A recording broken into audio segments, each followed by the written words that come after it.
Этими роликами начинаю проект по строительству дома. Примерно год назад мы стали обладателями собственного участка фактически в центре Европы. Это наши 24 сотки земли в 35 километрах от Минска. И здесь я буду строить дом. Друзья, всем привет! С вами, как всегда, Павел Сидорик, и это канал о ремонте и отделке. Что касается проекта с квартирой, он продолжается, просто в связи с нынешними экономическими реалиями некоторые работы растянулись. Например, я заказал двери, они будут готовы только через 3 месяца, ждать я не буду, поэтому начал монтировать ролики про дом. Скорее всего, эти два проекта будут идти параллельно и ролики выходить по очереди. Снимать проект про дом я начал ранней осенью 2021 года. Поэтому, если вы увидите какие-то нестыковки по погоде, по одежде, то не обращайте внимания, материала отснято уже очень много, и поэтому буду постепенно монтировать и выкладывать. На момент покупки мой участок был заброшен и представлял из себя джунгли и заросли борщевика.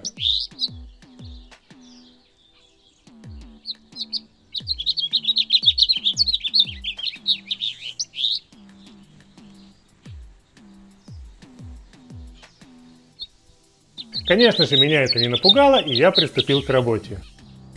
Вместе с участком мне достался разобранный сруб небольшого дома. Никаких планов на этот сруб у меня не было, поэтому я продал его по объявлению. Вывозом бревен с участка занимался покупатель. Он нанял лесовоз и 2 помощников.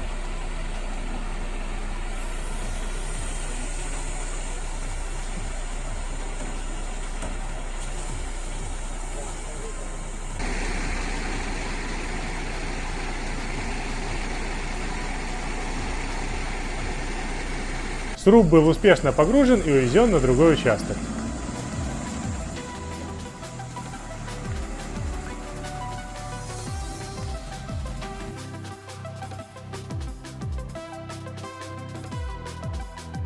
Первый раз косить траву я нанял человека за деньги. Но трава очень быстро растет, поэтому я решил купить свой триммер и цепную пилу. Инструмент покупал аккумуляторный с батареей 54 вольта 9 ампер. С таким инструментом удобнее работать, чем с бензиновым. Сейчас первым делом нам нужно спилить вот это вот дерево и переложить доски, потому что они находятся на месте фундамента. Затем скосить траву на пятне застройки дома и разобрать весь мусор, который лежит на участке. Дерево пилил по частям, так как через дерево проходил электрический кабель, питающий вагончик. Я не хотел его порвать.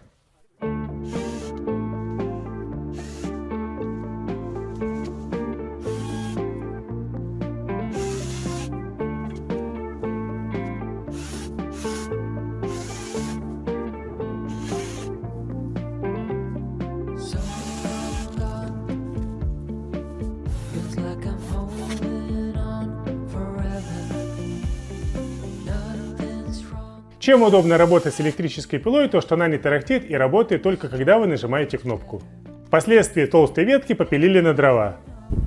Так, ну что, дерево спилили, оставили где-то 1,20 м для того, чтобы подцепить подруччиком тросу и выдрать его из земли. Сейчас мы будем переносить вот эти вот доски с пятна застройки. Там я сейчас покошу траву и перенесем дальше. Траву триммером я косил первый раз в жизни. В принципе, это таки довольно увлекательное занятие, только обязательно нужно одевать очки и наушники.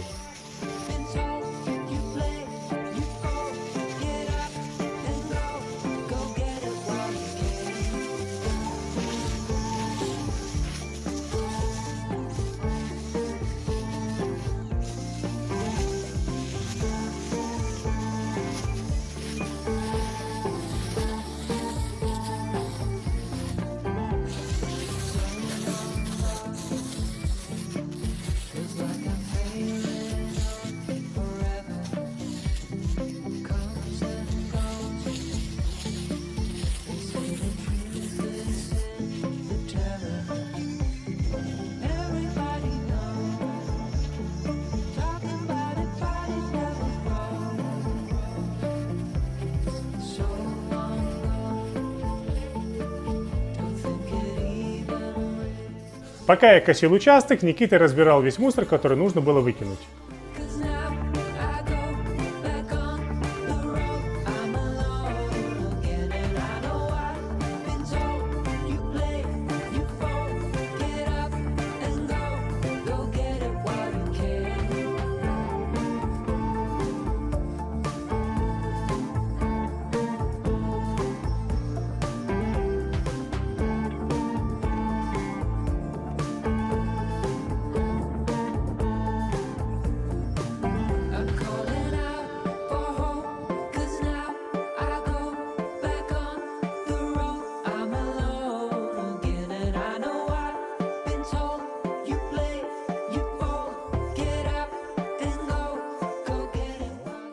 Вместе с участком, помимо сруба и вагончика, мне еще достались порезанные доски. Как известно, в строительстве доски лишними не бывает, но проблема в том, что они складированы как раз таки в пятне застройки дома. Снимаем шифер, который укрывал доски от дождя. И начинаем потихоньку разбирать эту конструкцию. Так как доски разной толщины, их нужно тоже сложить в отсортированном виде.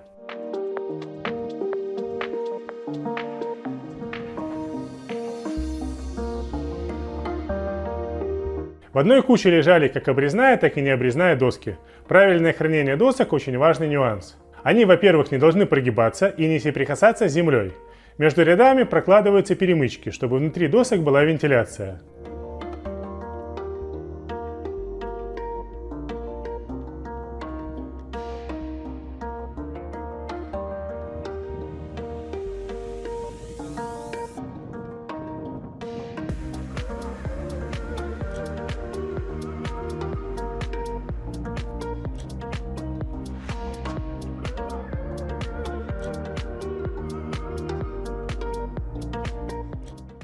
После того, как сделали более или менее ровные опоры, начинаем переносить доски.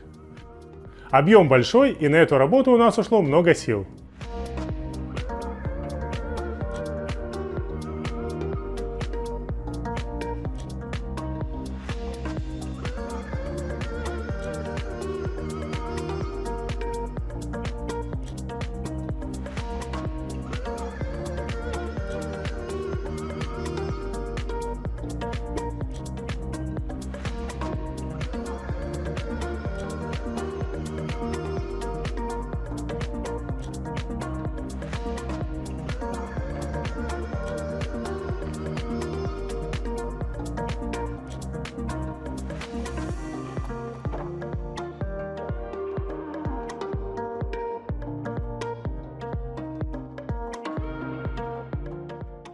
Новую стопку из досок обратно накрыли шифером.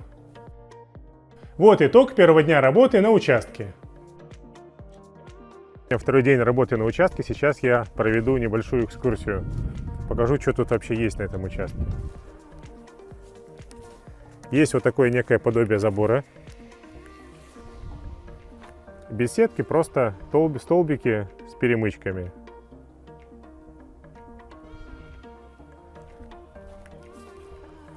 Вот как выглядит сам участок. Вчера мы уже перенесли доски, спилили дерево. Сегодня нужно убрать весь мусор.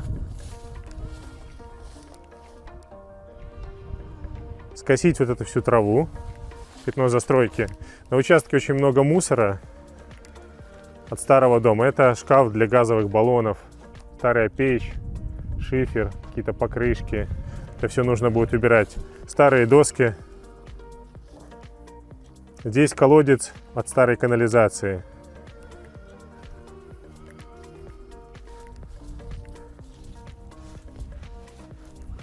Все это будет надо разгребать, косить, доски скидывать в кучу, и где-то потом весной мы их спалим.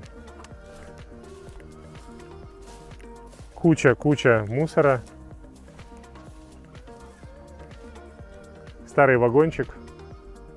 Вагончик остался от вагончика, покупал вместе с участком. Ну, полезная вещь на самом деле, потому что здесь можно хранить какой-то инструмент. Это обычная рабочая бытовка. Даже вот когда-то здесь были умывальники. Между прочим, 2 комнаты. Я уже привез свои лопаты. Отличный вагончик с учетом того, что я его не покупал, а я его купил вместе с участком. То есть договорился с предыдущим владельцем, что я ему заплачу чуть больше, и он мне оставит вагончик.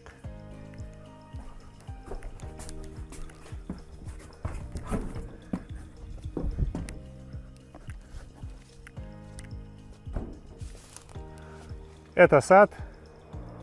Пока что ничего пилить не буду, потом по факту буду разбираться, что оставить, что спилить. Я думаю, что если здесь все так хорошо почистить, пройтись, то многие деревья можно оставить.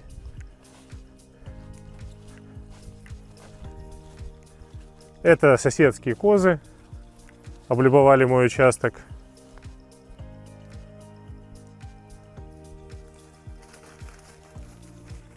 Понравилась им очень алча, которую мы спилили.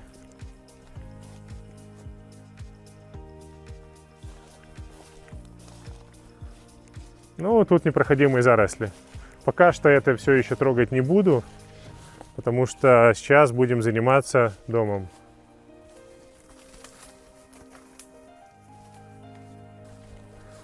С этой стороны забора нет, только такие вот столбики, границы участка.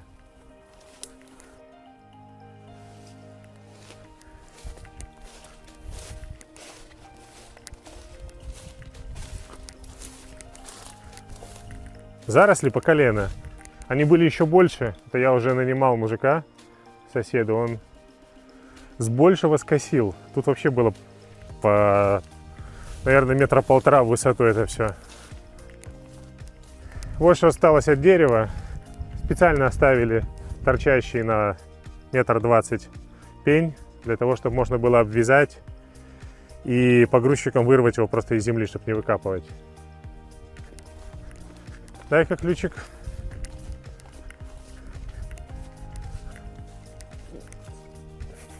Значит, есть электричество, электрический шкафчик.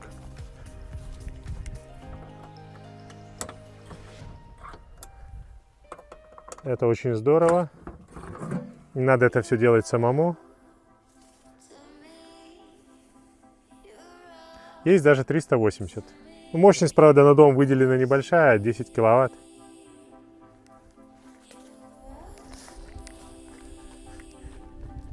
И еще есть вода.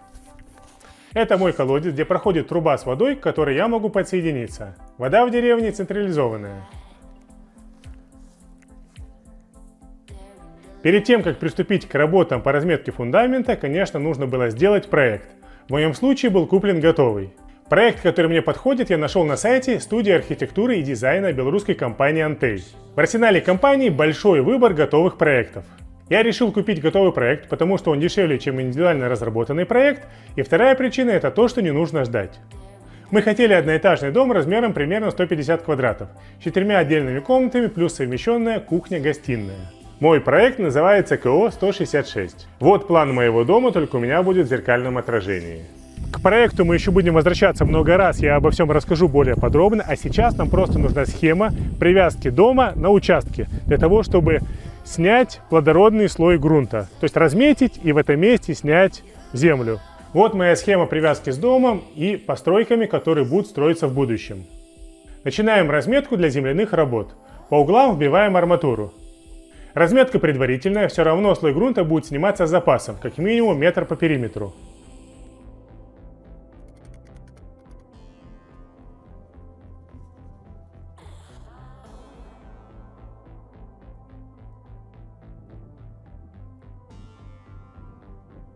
Такую работу лучше выполнять вдвоем. Привязку делаем к соседскому забору. Минимальное расстояние расположения дома от соседского забора 3 метра. У меня с запасом, я взял 4.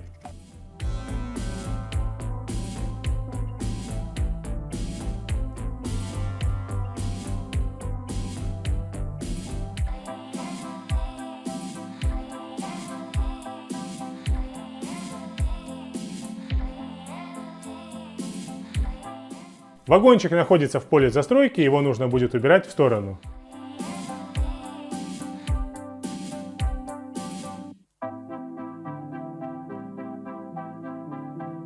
Для того, чтобы были видны границы фундамента, к арматуре привязываем обычный упаковочный скотч.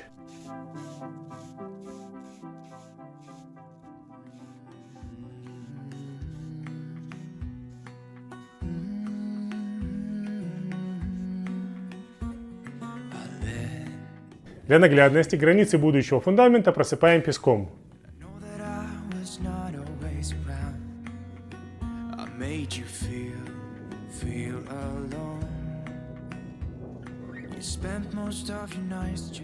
Все это делается для того, чтобы водитель погрузчика видел, где снимать грунт, так как ленты он, скорее всего, оборвет в процессе работы.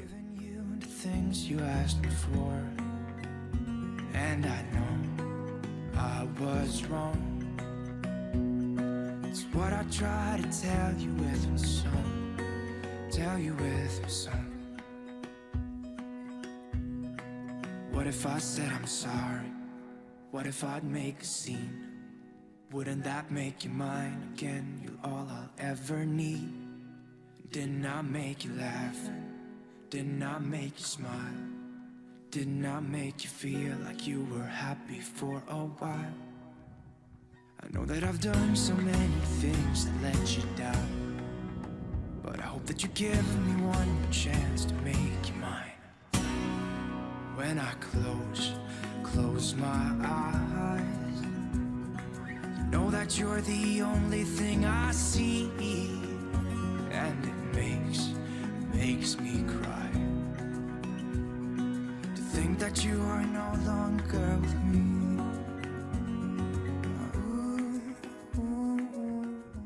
В назначенный день и время приехал фронтальный погрузчик. Начал свою работу с того, что выдрал пень из земли.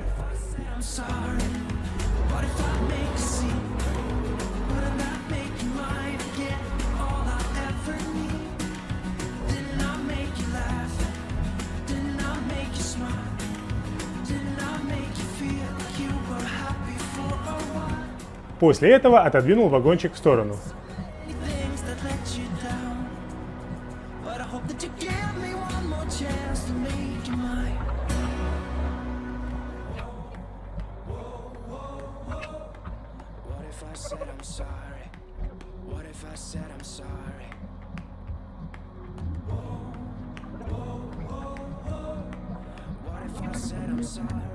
И дальше начал снимать плодородный слой грунта под руководством прораба бригады, которую я нанял залить фундамент.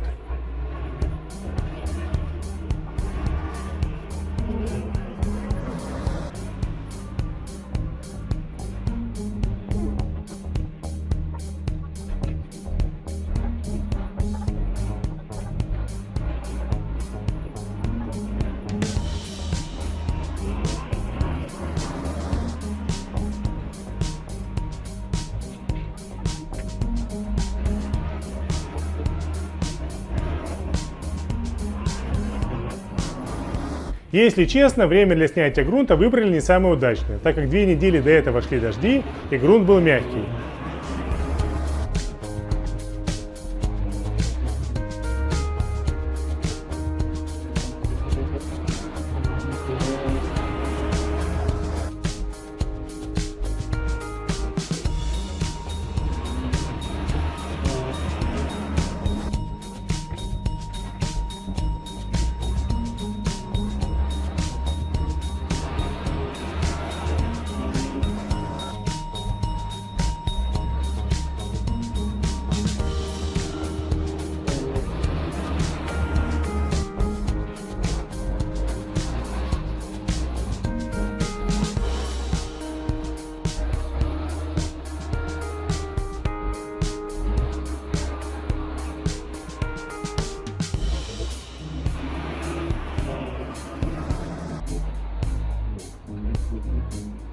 После того, как погрузчик снял слой грунта, он попытался поравнять глину ковшом.